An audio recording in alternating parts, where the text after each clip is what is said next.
Buenos días, mi nombre es Miguel Muñoz, integrante del grupo 106 de electromagnetismo.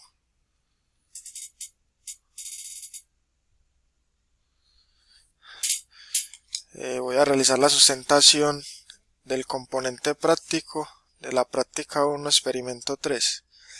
Nos habla de un circuito RC y vamos a realizar la medición de carga eléctrica y el tiempo que tarda en almacenarse la energía en un capacitor.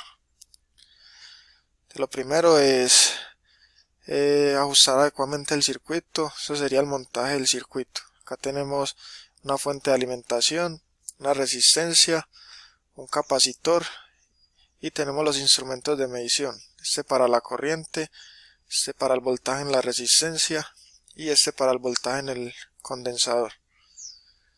Acá tenemos los valores empleados, entonces sería una fuente de 24 voltios, la capacitancia del condensador es de 100 microfaradios, la resistencia 1 sería de 100 kilo ohms.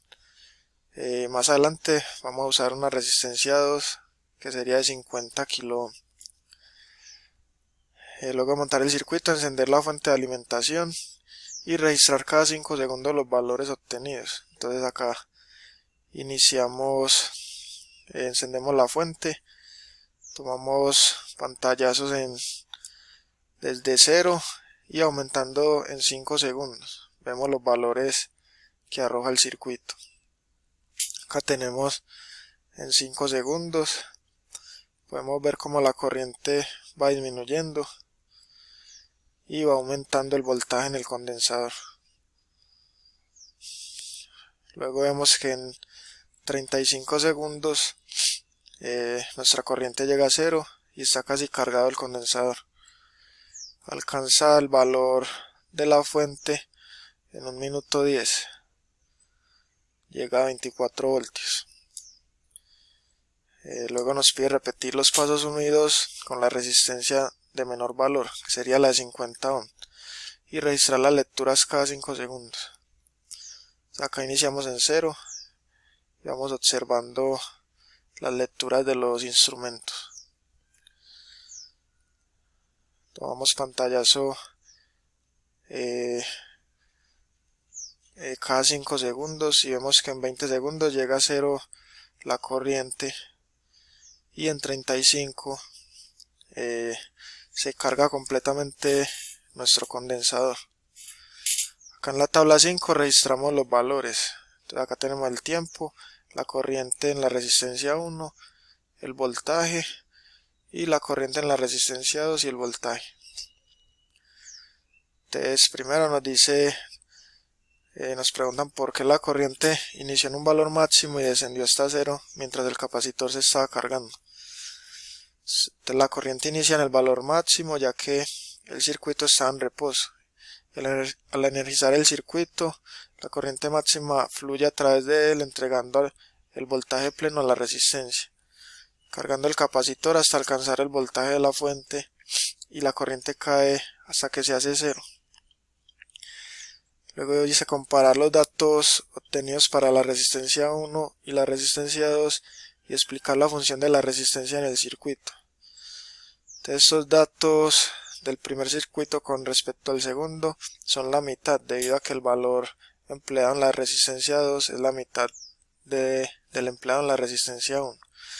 Esto indica que la corriente fluye con menor velocidad en el segundo circuito, al tener valor resistivo menor. Quiere decir que a mayor resistencia es menor el flujo de corriente y es mayor el tiempo de carga del condensador.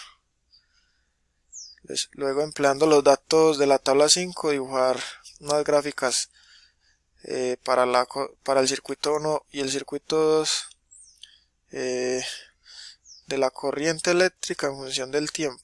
Entonces acá tenemos la gráfica para el circuito 1.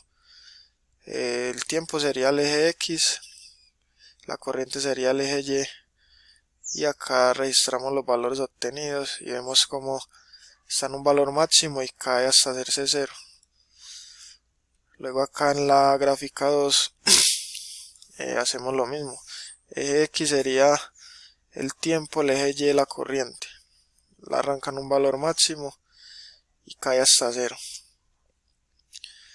Luego nos dice calcular la carga del condensador empleando el valor usado de la capacitancia en la tabla 4 y la diferencia de potencial. Acá tenemos la fórmula, despejamos la carga, sería la capacitancia por el voltaje, 100 microfaradios por 24 voltios, nos da 240 coulomb.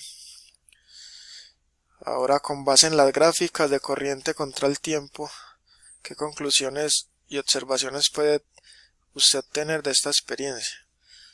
De estas gráficas, en ambos casos podemos ver que el tiempo de carga del capacitor está dado por el valor de la resistencia y el valor de la capacitancia. Y ahí vimos que cae la corriente máxima y la caída de voltaje de la resistencia está en función de la corriente. Ahora, describir cómo un condensador es capaz de cargarse y descargarse en tiempos iguales. Podría darse algún uso en este comportamiento. Entonces, este sistema tiene múltiples aplicaciones.